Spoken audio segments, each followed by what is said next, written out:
Hi, this is Sean Perrin, and you're listening to episode 12 of the clarinet.com podcast. In today's episode, I speak with master repairman Peter Spriggs on location at the Clarinet Center in Penticton, British Columbia, Canada. Peter has worked on over 3,000 clarinets over the years from all over the world, and he studied with the godfather of woodwind repairmen, Hans Mennick. He is also the inventor of the amazing floating rails ligature, which features durable, tarnish-resistant stainless steel construction and allows for an incredible amount of reed vibration. Today's giveaway is one of Peter's amazing ligatures, shipped anywhere in the world free of charge. Please note that I've also had to change the way the giveaways work for a couple of reasons. Long story short, there were some issues contacting winners who hadn't enabled messages on social media, and some of these sites have actually made it almost impossible to export your follower list, and that's obviously a problem. So, going forward, all future winners will be selected only from the Clarinet email subscriber list. If you'd like to subscribe, please see clarinet.com and enter your email address at the sidebar of the homepage. Even if you don't win a prize, you'll receive the monthly newsletter, which features an exclusive discount coupon, special offers, and if you subscribe, you save 10% on your first purchase at the clarinet.com online store. You could even use that towards a Peter Spriggs ligature if you want. And now for today's episode with Peter Spriggs.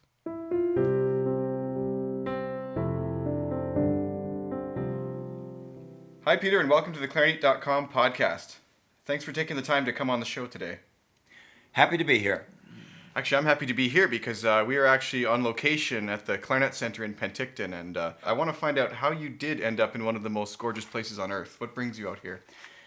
I've traveled the world in my playing career. I mean, everywhere. I've been from Iceland to Israel to Australia to China, everywhere, you know. And I realized Canada's the best country in the world, by far, if you consider everything. And I've traveled Canada from top to bottom, side to side. And the best place in Canada, by far, is here. Penticton is in a desert. It's a desert here. It hardly ever rains. And so I thought this would be a perfect place to live. And because it doesn't matter where I go, people are going to come to me anyways. Mm-hmm. So I decided to move here. So that's what happened. I moved here. I lived in a motel for 3 or 4 months. I had this house built, designed and built with my business down in the lower level, overlooking the lake still. And I have everything I need here. It had an airport. What else do you need? No, it's really great out here. And so you've been one of the world's most sought-after repairmen for many years. How many instruments would you say have come through this shop? I would guess somewhere in the vicinity of 3,000. Wow.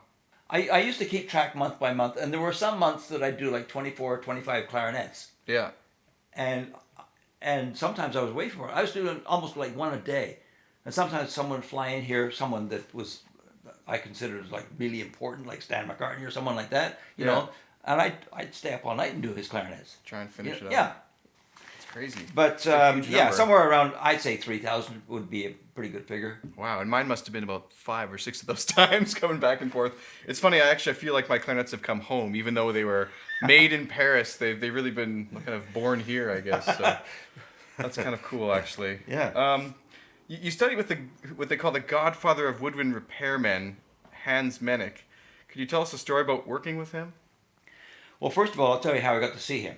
Yeah. I didn't go to Philadelphia to learn with Hans Mennick. Mm-hmm. I was already repairing clarinets to some extent, and I should maybe tell you a little bit about that. Yeah, for sure.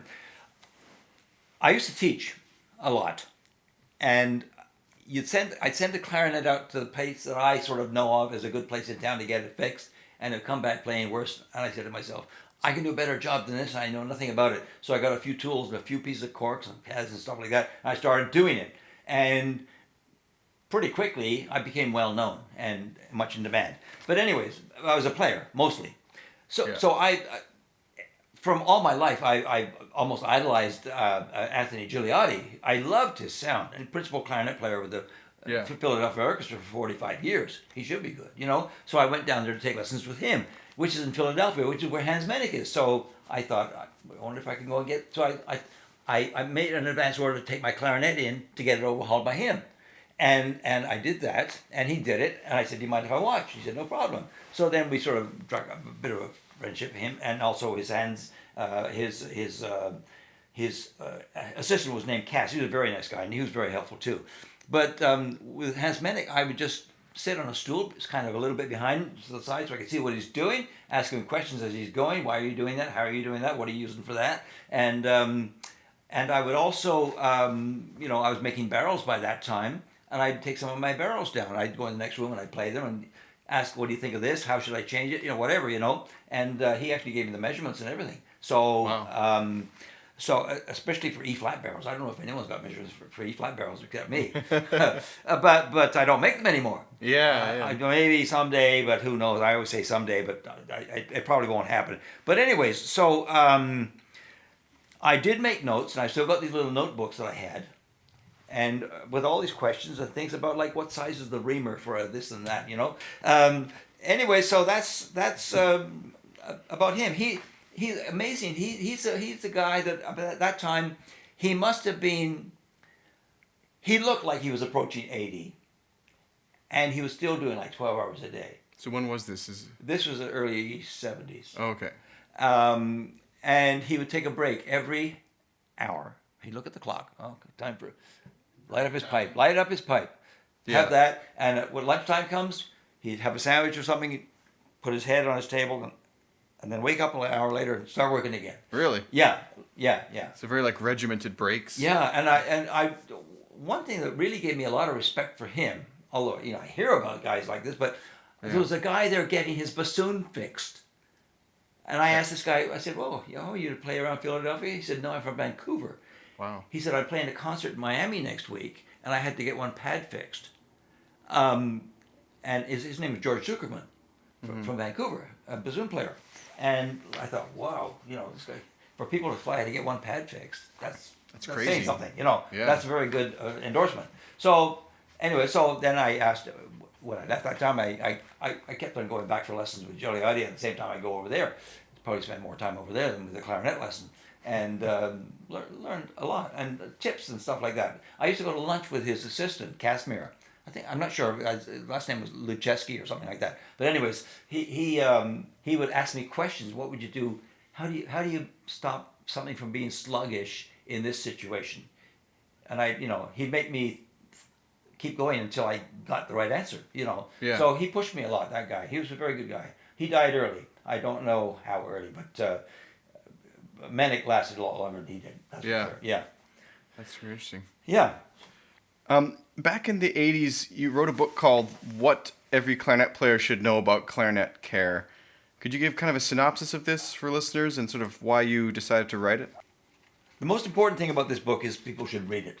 Yeah. And I find with every new buffet clarinet I sell, and actually every new wooden clarinet I sell, I give a copy of this book away. Yeah. Because I describe in there how to break a clarinet in properly to reduce the chance of getting cracks. But I just put everything, I tried to think, because I was teaching and playing, I knew a lot of stuff about, and I was preparing already by then, I knew a lot of the issues that would come up. And so I tried to put down everything. I even put down the fact that if you get your bells mixed up, one is longer than the other. Which one is it? Yeah, people don't know. Huh? People don't know. Some people don't know. Yeah. If it's in a certain slot, it must be the right one. But in many cases, I get them, two clarinets come here, and they got them backwards. So for people who don't know, what is the answer? The answer is that the A barrel is shorter. Yeah. And the A bell is longer. Yeah. And why is the A barrel shorter? That's been something I think has been asked a few times. The quick and easy answer is because it makes the clarinet play in tune. It's the right length for the tuning of the clarinet. Yeah. Yeah. Doesn't it have to do with the bore as well? Well, and the bore slightly? size too, yeah. That's why I started making barrels, because most barrels that you get from buffet are just straight. But in fact, a clarinet at the top end is bigger, and it narrows down to about halfway down the clarinet. Yeah. So why not have the barrel do the same thing? And you do that, and it improves it. Was it Menek who came up with that? He I don't know, I can't say he was the first, but he was the first one that had that idea on the market. Yeah, because his was a reverse taper. Absolutely, inside, yeah. right? Absolutely, yeah. And so that's basically what that means. If people don't know, is that where the mouthpiece goes in to the end where it comes out at the bottom of that barrel, it tapers down. Yeah, it gets smaller, just a little bit. Yeah. And yeah, also, it's not quite as severe as like an oboe or something, of course. But inside the clarinet, it's not just a straight tube. It does have a little bit of. There's a little bit shape of to it. there's a little bit of difference, yes. Okay. There's a very good book that describes all that stuff in way more detail than I even want to know. You know. Yeah. But if you're a mathematician or a physicist or something, you know, you might want to know that kind of stuff. Yeah. I have the book downstairs. Absolutely. Yeah. So if that book were released today, is there anything you'd add or change in it? I would emphasize, yes, there's one thing in particular. I would add to read it. Because I find so many people, they get it, they put it in the shelf, they probably never read it. Then the clarinet cracks, and I said, well, how did you break it in? I said, I don't know. Yeah. That's the reason, you know. If you follow those steps, and I emphasize when someone buys a clarinet, read that portion on page 4 and 5 or whatever it is. Read that portion. It's really, really important. You've got to break in a new clarinet or one that hasn't been played in a while. You've got to break them in as though they have never been played, ever. I'm surprised. It's funny you say that because it's a short book. Like, it can be read easily in one sitting. And you can absorb a few things from it, but to have to tell people to read it is kind of funny. But do you know who Tom Pawlowski is? He came on as a guest a while ago. Name sounds familiar. But he had said that I was reviewing his new book. It was an ebook. He written a bunch of klezmer tips or something, and I said, that's funny. There's not that much to read. And he's like, well, that was the biggest criticism people had about my first book, is they had to read it. So this time I just put the music there, a couple tips, and said, just play. Because no one wanted to read his book. Yeah. So I thought that was kind of funny. Well, you know, if people don't, like, I get clarinet sometimes from some people, and there's a screw I can't get out. Because it's gotten rusty, it's never had a drop of oil in its life, and it's welded itself in there. And there have been times I've had to take a hacksaw and cut the key off to get it off because it's in the way of other keys. Yeah. Then I can cannibalize another clarinet and put the parts back on. But I shouldn't have to do that. All it would take is just a simple drop of oil. Yeah, you do talk about the oiling in there, and not just of the bore inside. No, that's. But the keys. The key oil is almost more important. Oh yeah, and I don't think it's something people do very often. And it's funny because I went and bought. I think it was last time I bought oil, you can get like a half liter of oil for like $5. It'll last you for 45,000 years. What I tell people is, if they don't know and they don't have access to proper key oil, I use NYE clock oil. Oh, okay. And I always have done because Manic used to use it. Yeah. But I tell people, look, if you can't get that, go and buy some sewing machine oil. Sewing machine oil? Yeah, it'll work perfectly. Great. Just take a pin, put a drop on every intersection. And how often would you recommend doing that? At least twice a year. Twice a year? Or at least once ever. Yeah. really, it would help. Yeah, no, I bet you see some stuff. And the maintenance, I always try when I teach to incorporate it into the lessons, because I think that it's important that students do know how to like do things like that. If you don't show them how to oil their keys or clean out the tone holes at all with a Q-tip or whatever, they're never going to do it. And students can be such a mess with that stuff. Yeah, sometimes. And they shouldn't, you know. And generally speaking, for students, I say, don't twist any, don't tighten any screws or whatever. Sometimes I put them where they're supposed to be, which is 1/10 away from perfectly tight. You know. Yeah. But they'll totally over tighten. Well, sometimes, they think, oh, there's a screw, I must need to tighten it. Oh, it's loose. Look at that. But it's never loose. Yeah. The screw is where it should be. Yeah, they don't. The screw's not moving. The key moves perfectly on the screw. Mm-hmm. But if you tighten the screw just that much more, it's actually pulling the two pieces it's attached to together, and it binds. So loosen it off a tenth of a turn, a little tiny bit. Yeah, and it's not that the screw is. It doesn't need to be tight in the hole. It just needs to be secured in there on so many of the spots. Like, there's never a point on the clarinet where you just sort of. Well, it can be. If it's loose in the hole that it goes in, it can wobble, and you don't want that. Yeah. You know, you got to have a balance. A balance, yeah. But the question you asked, what would I put in there? One thing I thought, if I ever do this again or edit this thing, there's something I would definitely put in there, and I've had some experience with this.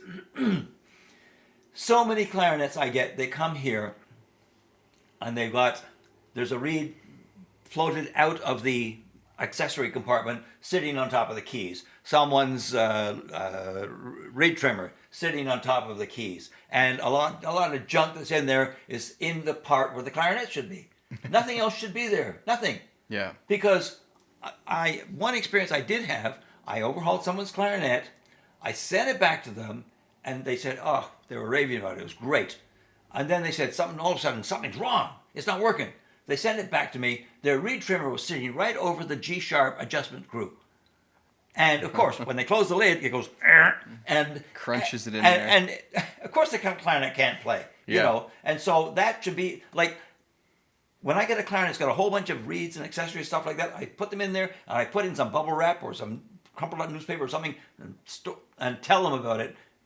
Keep everything secure in that one spot. Don't let it get out where the clarinet is. Yeah. And another thing is, too, don't have the clarinet just wobbling around in the case if it's too loose. Put some extra padding in there if it needs it.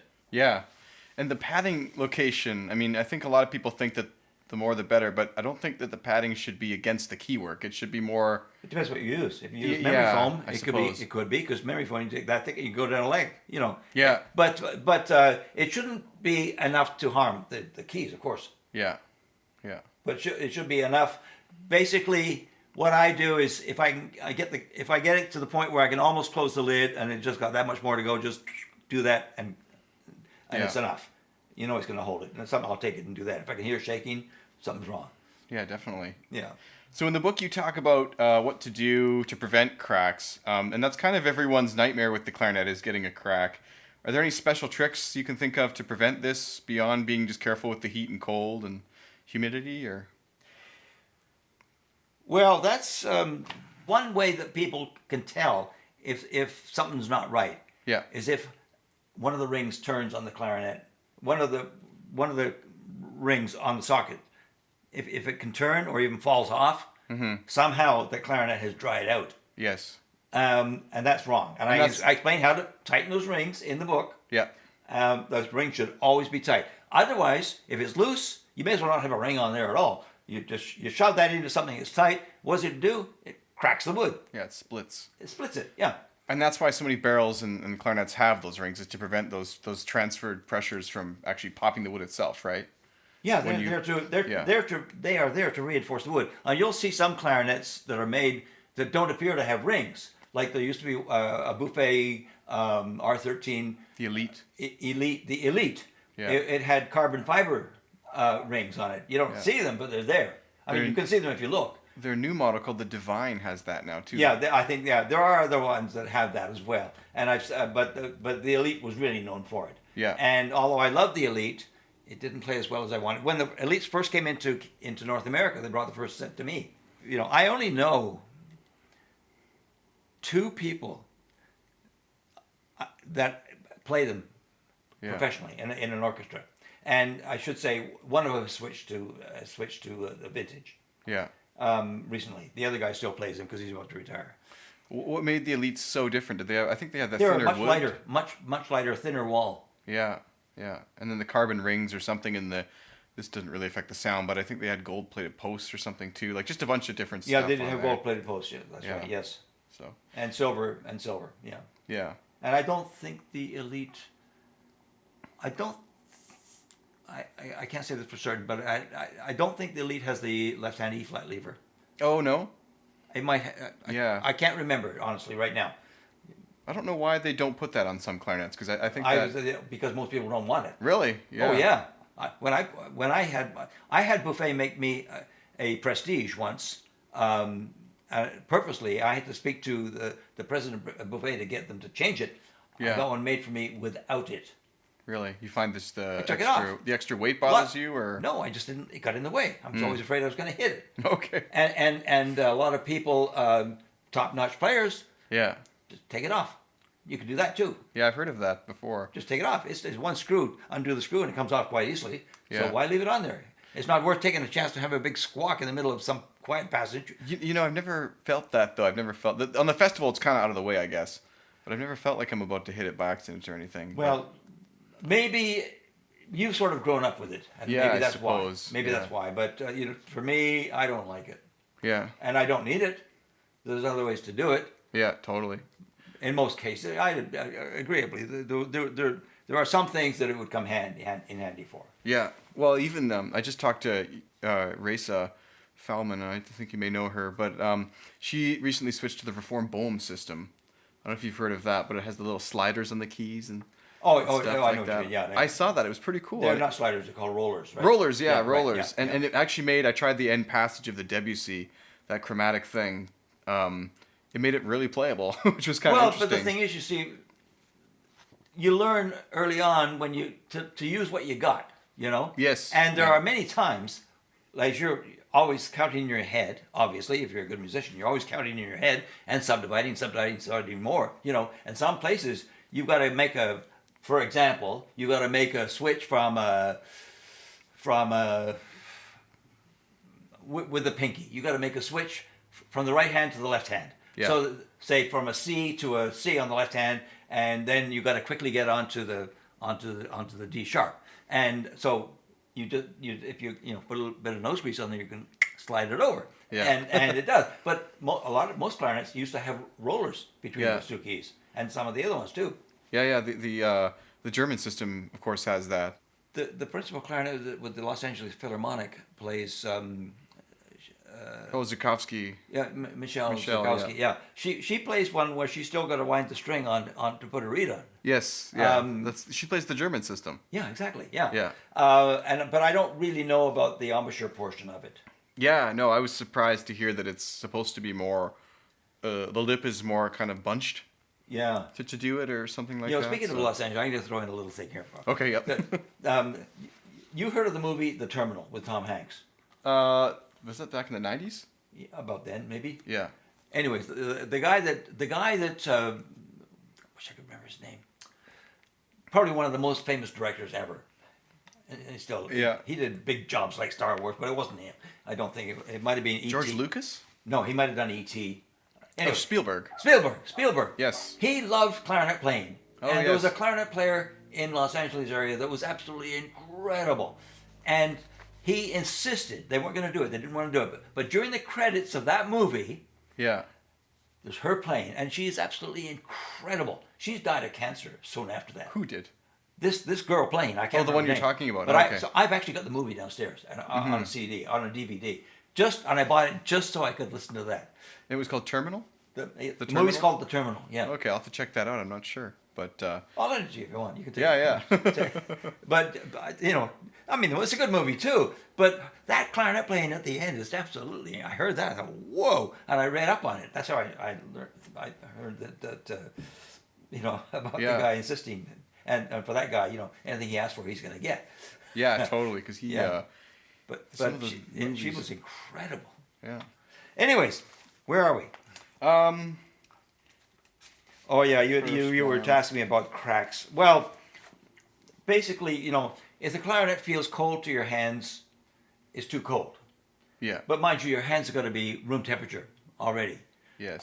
There's been many times I've had to done something important and played something important, and I'll stick my hands in warm water, warm them up, because they move better. But with the clarinet, if it's cold, and then if you got a cold tube, because that's what it is, a tube. If you got a cold tube and you blow hot air on the inside of that tube, and the room temperature is a bit cooler, something's got to give. Yeah. So you blow hot air in there, the inside's going to stretch a little bit. Something's going to give, so it's going to crack. And that happens two ways. One way is from moisture going into the wood faster than it is from the outside, and the other way is that it's getting warmer on the inside than it is on the outside. Yeah. That's the only two ways a clarinet can crack. There's splits, but that's a different thing, a little bit different thing. So a split, that's more... A split is more where someone puts something, screws something into a hole that is a bit too big for the hole. Oh, I see. So you mentioned a minute ago there was a clarinet that came here that had sort of the screw stuck in with, it was like rusted in there or something. Yeah. Oh, God. What was the strangest repair story you've ever encountered? When I was in Ottawa, Jay Morton, very well-known, highly respected clarinet player, first clarinet player, principal clarinet player with the National Arts Center Orchestra. He used to come to me and get his work done and send his students. And one day he said, I got this clarinet, I can't figure out what's wrong with this thing. So he said, could you do an overhaul on it? So I did an overhaul on it, and it still was horrible. What I discovered was, when they made it at the factory, they put the reamer in from the wrong end. So that was the reason. So it got through the really assembly weird. line. Yeah, and no one had discovered it until, I guess, I did. What about like a strange accident or something? Someone. Well, I can give you a strange accident. When I lived in Ottawa, the snow was pretty bad in Yeah. the wintertime. And I sold a new clarinet to someone, and they were a kid in school, and there was lots of snow. And they put the clarinet down and went across the street to play with their kids, with their friends. And when they came back, the garbage truck had come along and run over it. That's pretty bad. So they immediately bought another one because their house insurance paid for it anyway. So. Oh, really? So it was Yeah. covered. Yeah. Yeah, I guess it's kind of horror stories, but that's not something I guess you can repair. It's sort of a. No. Yeah. I might have taken it for parts, but Yeah. that usually is no good. So, and over the years, like you said, there's been, what was it, 3,000 clarinets almost? I or would guess something? that's Yeah. a wild guess, but it could be more. Even. So there must be a time when you open the case and you're just like, oh no, not again. We kind of been over a couple things like the oiling and the reading your book. But what other pet peeves do you kind of have as a repairman?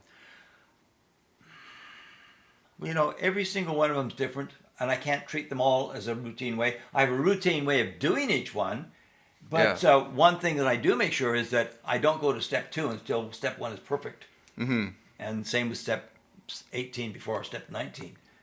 Yeah. Because I'm going to have to come back at the end and figure it out. Why not get it right the first time? Yeah. I learned that a long time ago. Get it right first. But with that, though, what I mean, though, is a clarinet case comes here and you open it up and you're sort of, you look at it and you're like, oh my God, I wish this person had done X.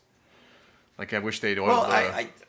I don't... You don't see that, No, eh? I could say, I can say to myself, if someone had done this, if someone had done X, it would be in better shape now. I could say that. Yeah. But I don't care. But it's different for each instrument, you think? Like, people kind of... No, most instruments are just routine. Yeah? Okay. Occasionally, I've had some that have been in a basement that's flooded Yeah. and stuff like that, and it's got green stuff all over it, and you can see wormholes in the pads, stuff like that. That's different. Yeah. But I still got to do the same thing: clean it all up, polish it all up, replace all the pads. Yeah, I guess when you're doing something sort of as severe as an overhaul, it's not really routine maintenance anymore. It's all going anyways. I don't. People ask. I had not so much anymore, but people used to ask me to do little things. Mm-hmm. I say I don't do Band-Aid work. Yeah. And I don't touch up something that someone else has done. Mm-hmm. If it's going to leave here, it's going to be perfect. And if not, don't bring it here. So would that be the pet peeve then? Sort of you like them to sort of treat the place that gets repaired as a localized place, like not to take it all around and get everyone to put their hands on it? No. I wouldn't want them to do that. Yeah. But I've had some people that have been clients, and then they phone me almost with tears saying, look, I took my clarinet to such and such, and it's worse. It's horrible.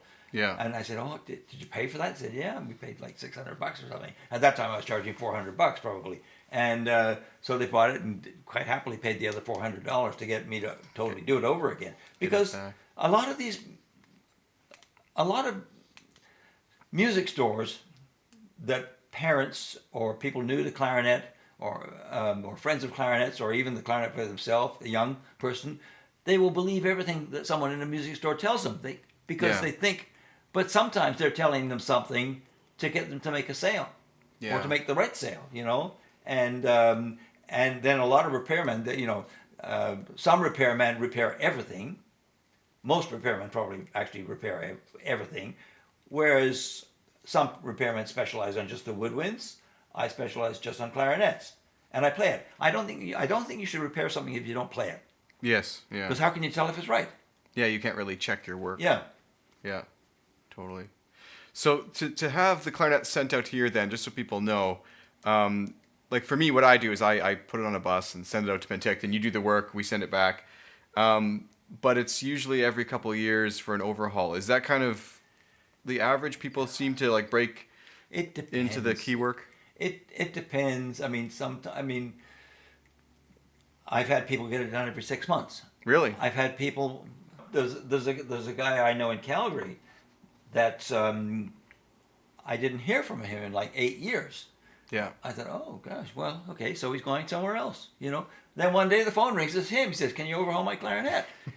And I thought, okay, sure. So I did. And when I got here, I realized he hadn't had anything done to it in 8 years. Yeah. Yeah. So Yeah. So it, if you're lucky, you can get by with it. But then I tell people that there's things on the clarinet that are drying out, like the pad glue. Yes. You know, and if they dry out, the pad can fall out, and you don't want that to happen just before a concert. No. So sometimes it's preventative care. Yeah, well, you want to keep it working, and I kind of compare. I don't know if this is a good analogy. You can tell me, I guess. I say to a student, for example, like, you're not going to ride your bike for 3 seasons without oiling the gear system and the chain.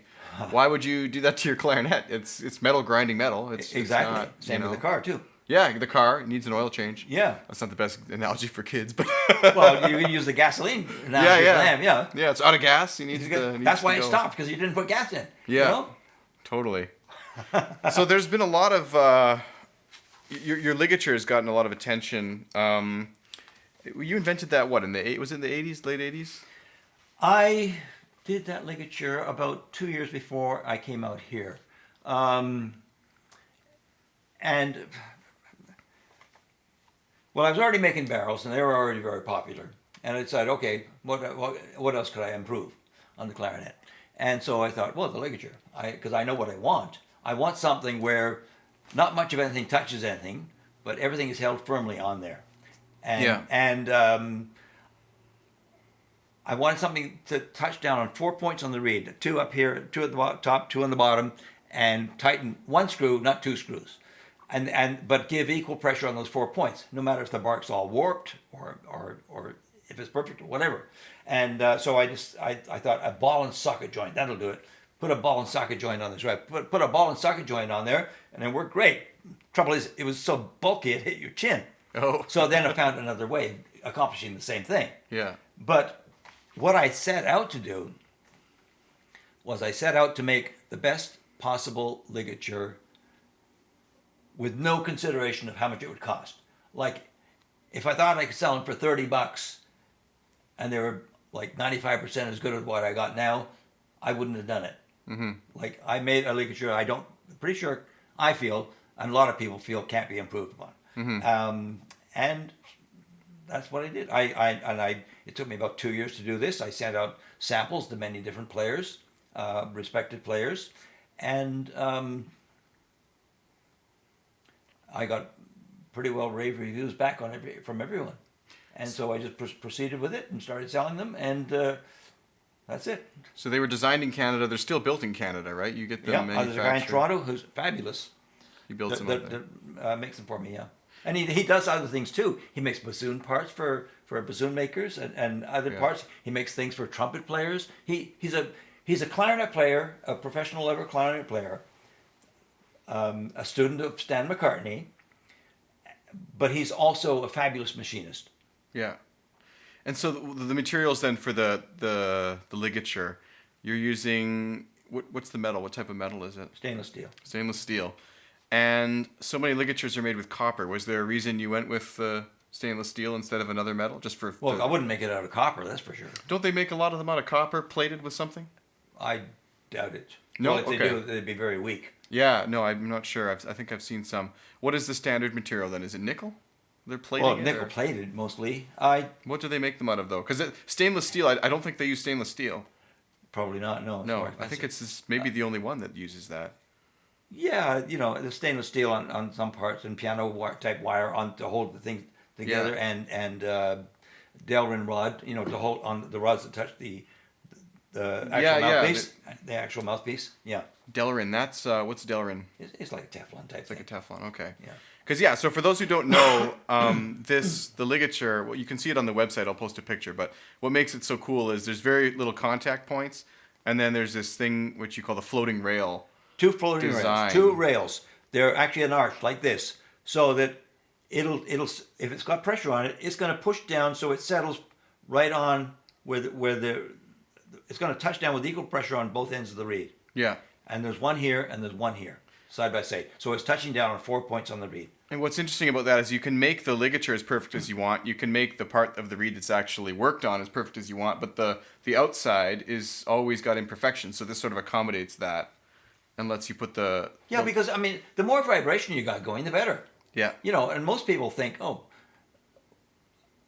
the vibration is, most people, let's put it this, reword this. A lot of people don't realize that when a clarinet player is playing a clarinet, they are hearing the vibrations through the teeth in their mouth, through the bones in their head, to their ear. Yes. Whereas nowadays, and ever since Gillette, he used to show me how he made his rubber patches to put on the clarinet, and I used to sell those to the guys in the Montreal Symphony and everything, because I used to make them myself. Now, of course, every company's making these patches, but a mouthpiece cushion, I guess it would be more accurate. But that is so that you don't have the vibration in your head, but you do have the vibration out there where people listen. Yeah, that you can hear. Yeah. Yeah. So what you just said there, does that mean that the mouthpiece patch kind of prevents the head from vibrating as part of the instrument? No, you got your bottom, in most cases, unless you're a double lip. Yeah. If you were a double lip, you wouldn't need the patch. Yes. But your bottom lip is cushioning the reed, right? And your top teeth are touching the mouthpiece, usually. But if you put a patch there, they're touching the patch. Yes. So you're hearing it more like everyone else hears it, as opposed to just through the bones in your head. And that's why I can barely play without a patch. For some reason, the sensation is so different. It's comfortable too. I must admit. Yeah, it's comfortable too. Yeah, it's way more comfortable. Yeah. I think that what you just said there confuses a lot of students because they think that when they put enough air through and get that vibration, they think they sound bad. But what they don't realize is that to the person sitting at a distance from them, it actually sounds better because that amount of vibration across the room sort of improves, like, we're in a bunch of wineries around here, but it improves like wine, I mean, you can't have the buzzing you're feeling in your head is not what your neighbor's hearing. That's right. That's right. So I don't know if that was really clear what I was trying to say, but but that's the analogy I like to use with that anyways. So the ligature, what is it about the few points of contact that you wanted to really go for? Well, let's put it this way. With more contact, there's more restriction. Yeah. It's more dampening effect. So you wanted like almost the smallest amount possible. You possible. want no dampening effect. Yeah. But you have to have some. So there's as little as possible. Yeah. Because it's not just the reed that vibrates. It's the back end of the reed. The ligature, the mouthpiece, everything vibrates. Yeah, it's all vibrating. It all vibrates. And so I'm just there was a few questions about the ligature actually. Okay. You have that patented, correct? The design? Nope. Oh, no, okay. I looked into it, but I have to live 3 or 4 lifetimes to make enough money from selling them. The patent. It's just not, but I've discovered also that no one else can make it. If this guy that makes them for me now quits, I'm up the creek. Yeah. Because it's so complex, it's so difficult to make. I even sent 2 to China. And I said, just so I could see, what they could get made for. They said, we can't do it. Mm-hmm. They can't do it. In China, they can't even do it, Yeah. So I gave up. I'm very happy with the guy that I got doing it. Everyone is perfect. I don't have to worry about it. Yeah. He's also a professional of a clarinet player. He knows what I was aiming to get. So, a lot of the design concept has come from him too, Yeah. And is it that the ease of the vibration, I guess, then, which is what leads to sort of the ease of articulation on it? Because that's one of the... Oh, it certainly, yeah. Especially people say, making like an octave leap, for instance. Yeah. The top note just comes out. It's just there. It's Yeah. not. There's no delay, and then it's there. It's just there. Yeah, it's a cool design, and I think that Peter, actually, we should mention this now. That's what the giveaway for this episode is going to be. He's provided me with one of his floating rail ligatures for the B-flat clarinet, so someone's going to be lucky enough to win that. And that's a great prize because it's they're kind of hard to find throughout the world because they are limited production, right? It's not like... Yeah, most people... I got an email from someone... I get this all the time. I'm trying to think what the last one... I think it was in England, actually. Yeah. Or somewhere in Europe. And anyways, they said, where can we buy this in Europe? We want one. Where can we buy it? Yeah. I heard someone playing on it or tried it or whatever, he wants one. I said, well, I'll just give me your address, give me your mailing address and give me your visa number and you got it. Yeah, that's the way. And actually it's cheaper for me to mail to Europe than it is to the States. No, it's cheaper for me to mail to the States or to Europe than it is for me to mail from here to Toronto. Wow. Which is ridiculous. That is ridiculous. I can mail it from here to anywhere in the States for $8. Yeah. For, the minimum to send in Canada is about $12. Yeah. And to Europe's about $11. Yeah. But they've made it all around the world, right? These ligatures. Yeah. Because And there's a guy in Israel bought a few at one point. There's a place in England that bought a few at one point. There's a guy in Japan that bought about 300. Yeah. And most of he thought, they're going to need these for the bass clarinet. He bought like 200 B flats and 100 bass clarinet ones. I don't think he's ever ordered another bass clarinet one because he's never going to run out. He's got enough for loads. Enough for lots, yeah. But no, they are popular. People do like them. We've got a couple listener questions here, and these were submitted a while back because originally we were going to talk on the phone, but then as we got chatting, I was like, well, wait, I should just come out there, and so here I am. But anyways, Gustavo B. from Facebook asks, old clarinets against new clarinets, which do you choose? And I'm not entirely sure what he means, but I think what he's saying is that what is the benefit to buying refurbished instruments from the so-called golden eras versus the new instruments today? Like, do you think that the instruments age like wine, or is it better to go with something newer? Well, there's so many factors involved. One is cost. Yes. Like, what would you rather have? A 20-year-old Maserati or a brand spanking new Volkswagen? Yeah, I guess it depends on your needs too. Yeah, but it'd be kind of cool to have the Maserati, right? Yeah, absolutely, yes. And it's the same type of thing with clarinets. Although the one main difference with clarinets is the wood, which is called mapingo, comes from mapingo tree, grenadilla. We know it as African blackwood, basically. But it's grown in, I think it's Tanzania, just south of Kenya, in that area. And like one guy will take, it's such a hard wood that a guy will take an axe out to cut this thing down. He takes a file with him because he's got to sharpen his axe about 4 or 5 times while cutting down this tree. Wow. And it's not a big tree. And wood is getting so scarce, but now I've got a bunch of the wood downstairs, and some of it you can still see on the bark, the white part of it, and you can still see like that the regular R13s now, the wood is stained. Yes. It's stained, whereas on some of probably the festival that you got wasn't stained. Yeah. But they're making use of more of the wood, which is not as good. The wood closer to the center of the limb is harder and better. Yeah. And that's what you want to aim for. But that's nothing, But anyways, back in the 60s, that's when most people think of the wood as being better.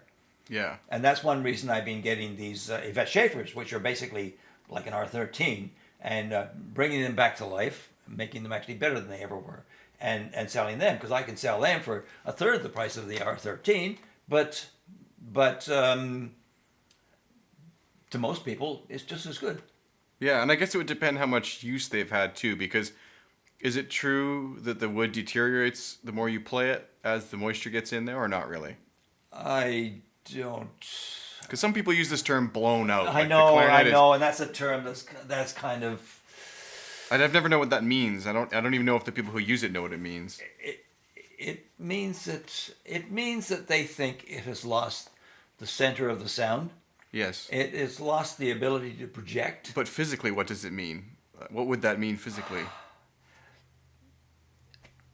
It could mean that they think it has worn out the middle, and the middle is bigger than it used to be. Yeah. And that would sound reasonable. A lot of people, will never ever pull a swab through their mouthpiece. Yeah. And I sort of subscribe to that. I will do it once every 6 months.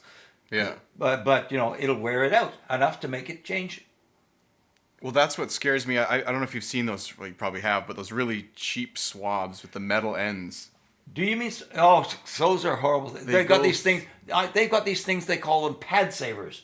And they rot them. I went to the guy that made them. I saw him. I was at the NAMM show, which is the National Association of Music Merchants in North America. It's a big thing at Anaheim Convention Center. I found the guy that made these things, and I said, "Thanks so much. You've wrecked so many clarinets, made so much money for me, And they're still selling them. I get so many clarinets that come back. I send those things back, but I tell them, throw these things away, because what they're doing, they put those things in the bore of the clarinet.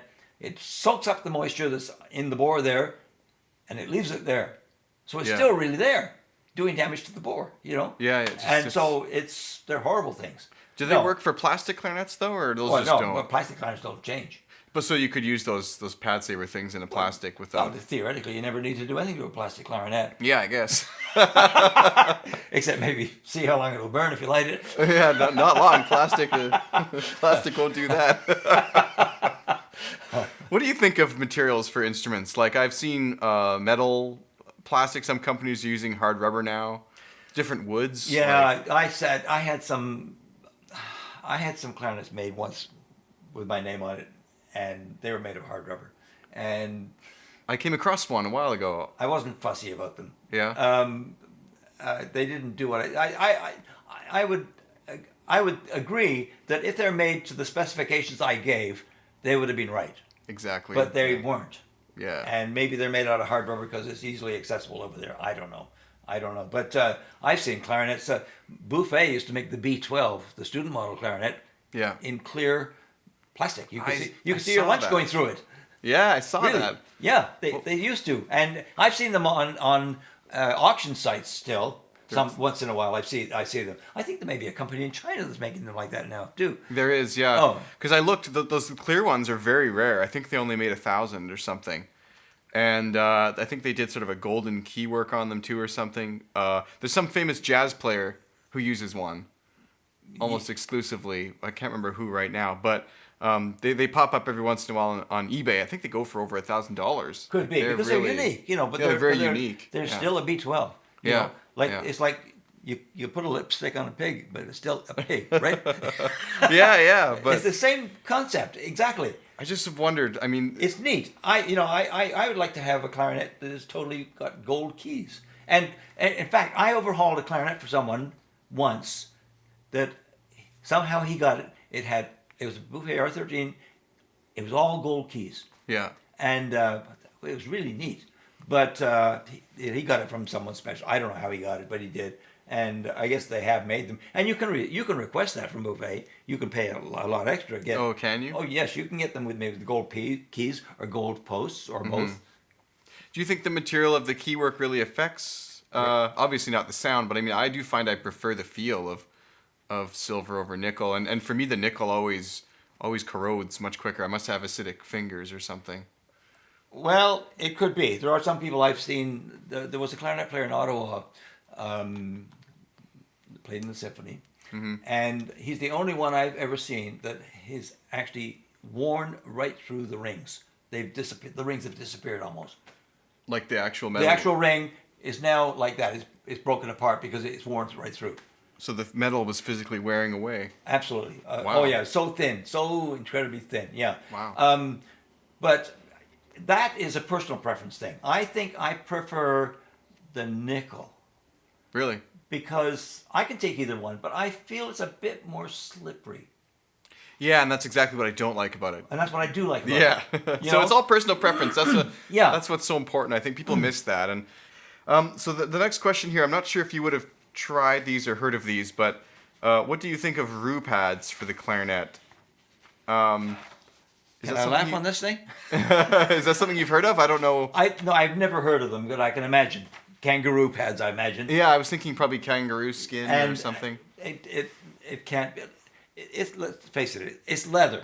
Leather pads have a place, and most the proper places for them is bass clarinet, not on a regular clarinet. Yeah. Why is that? Although I have played a clarinet with leather pads. Yeah. And I actually have leather pads too, but I don't use them. I prefer what I use. Yeah. And I've always used basically the same type of thing as Manic, which is cork pads on the top, except for one. And on the bottom is pads I make myself, except for one, which is cork. And the ones I use on the bottom and the top one, the one on the top, I'm covering them with Teflon. Now, as you know, plumbers use Teflon to stop leaks, right? Yes. If they stop leaks on plumbing, they surely would stop a leak on a clarinet. And I find I get incredible suction on a clarinet. So you make your own pads for the... Yeah. And the cork ones too. And the cork, yeah. Yeah. So. Was that clarinet player from Australia that asked that question? I don't know. The second time I was in Australia, I went to the Conservatorium of Music in Queensland in Brisbane. And there was an American clarinet player there but he lived with a big snake and everything. He was settled there. But he was using the same setup I do. Yeah.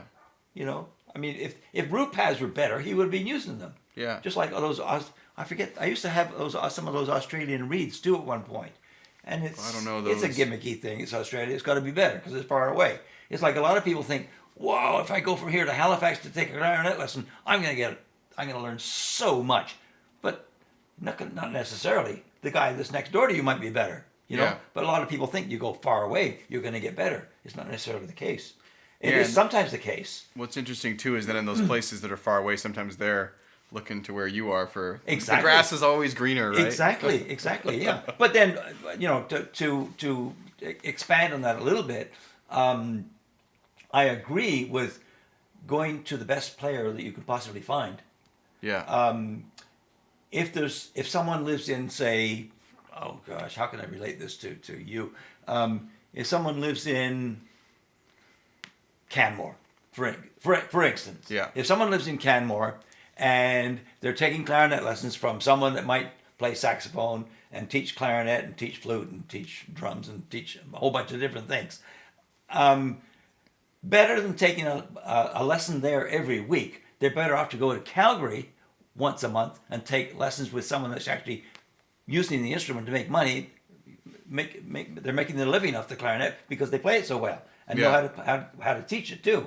Yeah. And they're better off to take less lessons further away. Like I used to go to Philadelphia to take lessons. And where were you I living? knew there was a guy in Calgary that I knew. He used to drive to Chicago every month to take a lesson, a tuba lesson, because the best tuba player in the world, his name was Jake, and he was in the Chicago Symphony. For those who don't know, that's a 20-hour drive. Isn't that? Oh, it's a long way. It's a long drive. It's a long way. I mean, some people say to me, people that live where I live in technically I live exactly 2 miles outside the city limits. Yeah. And some people come out here for the first time. They've never been anywhere else. They've never been out of Penticton. They think, whoa, you live way out in the boonies. Really, to me, it's a nice drive. Yeah, no, it is a nice drive in here, and you're about 4 hours from Vancouver, about 5 hours, I think, from Seattle. So you're not that far from from stuff. Most people a lot of people from Seattle come up to see me. Yeah. A highly respected clarinet professor from Moscow, Idaho, is driving up here in sometime as soon as he gets a chance in the next little while to get me to check over his clarinets again. Yeah, and that's Idaho. And Moscow, Idaho, that's down past. That's like a 300-mile drive. Yeah, which is about 6 hours probably. 7? It's further than Vancouver. Oh, more than that. I'd say more like 8 hours drive. Oh, okay, so almost as far as Calgary, but. Yeah. Great. So I've been trying to incorporate this new, this sort of the lightning round idea, and no one's come up with a better name yet. So if you can think of one, we can call it that, or a different name. I just know that there's some other podcasts that do this, and I thought it was kind of a cool idea. So we'll call it How about Vivace? The what? Vivace. Vivace. Yeah, that's kind of good. I like that. Yeah, I've been trying to think of sort of my own name for it, but basically what it is a series of questions that are we just go through them real quick and answer them in less than a minute, but I'm not going to time it or anything, so we can just, we'll just rocket through them. Yeah, I like that. So if I walked over to a music stand or your workbench right now, what would I find? What are you working on? You would find a clarinet partway through an overhaul. A clarinet. Is it a particular model or? It's one of these Yvette Schaefer's. Oh, okay. Yeah. So what's your all-time favorite piece of music? And that can be like an album or a classical piece. That is a tough question. Yeah, because I love all kinds of music, even country and western, even Elvis, for instance. Yeah. If it's good, it's good. I prefer something that's like really super musical and it can also almost make you cry. It's so beautiful. Like, for instance, the two Ave Marias. Well, there's actually more than that, but the two main ones, they're just gorgeous music done right. On clarinet playing, in fact, you've got some of this music, the Paul Reed Victorian Kitchen Garden. Yeah. Have you heard that? Yeah, it's really... It's especially number 5. It's just gorgeous. Yeah. A beautiful way to demonstrate how beautiful a clarinet sound can be. Yeah. Anyways, we're beyond this, aren't we? No, that's a great answer. Oh, okay. But other than that, I put down Mozart Clarinet Quintet. Yes. Okay. The Adagio. If you couldn't play the clarinet for whatever reason, or you didn't play, which other instrument would you play? Is there something else that kind of draws your... Well, looking back, I probably would have chosen this thing. The piano? Yeah. Yeah? When you're a clarinet player, you wake up in the middle of the night and you're worried about your reeds. Yes. You know? And then you can't sleep because you're worried about the reeds. Yeah. And this goes on for a lifetime. Yeah. You know? It never stops. It never stops. Yeah, your playing is so dependent on the reeds, unfortunately. Yeah, well, I've solved that to some extent. I shouldn't mention this, but... Well, I used the ligures for a while. Yeah. I was the first one in Canada to sell them. They're although great, they're made in though. Canada. Yeah. And then I heard about the Four Stones, and I sold them for a while. I still have some left. Yeah. But I've been using them. I've got enough for my rest of my life. And Yeah. to me, they're as good as a good Van Doren. Really? Yes. Those are from Japan, is it? They're from Japan, yeah. Yeah, so there's a few different options there. So where can listeners find you online? We've got your website. Well, I suppose just a search of my name will find Google. me. Google me. Google. Google my name and add clarinet, you'll find me. I have Yeah. no social media at all. My wife has them. If you Yeah. want to talk to her, you can, but you can't talk to me because I got better things to do. So is there anything else you'd like to share with the Clarinet audience that we didn't touch on, or?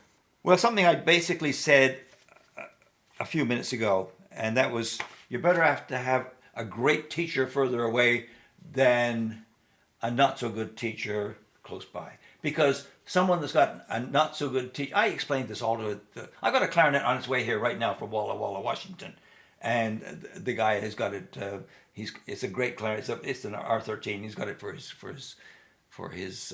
grandson or something, I think. I explained all this stuff to him. I said, and he asked about teacher. I said, well, where you are in Walla Walla, you're not too far from Moscow, Idaho. There's great teachers there. There's a great university there. Go there. And I said, you know what? I said, if your son takes lessons from someone close by, I don't know who's close by, but not likely is going to be anyone great. And so what he's doing is learning things wrong. He's going to be perfecting those mistakes by playing them over and over and over and over again. And then when he gets a really good teacher, it's going to be remedial for the first several months, getting rid of those bad habits that he's perfected. Yeah. So you're better off to get the best teacher possible, even if you have to drive 5 hours once every 2 months. Get one good lesson. You're better off to do that. Great. Well, thanks so much for coming on the podcast, Peter. And I'm really glad I got to come out here and see the Clarinet Center and the beautiful view from the lake and spend some time out here. So thanks so much for having me. You're welcome. Glad to have you.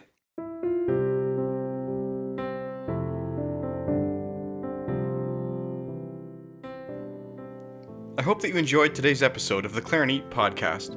If you have any feedback, suggestions, or questions for upcoming guests, you can contact the show directly at feedback@clarinet.com.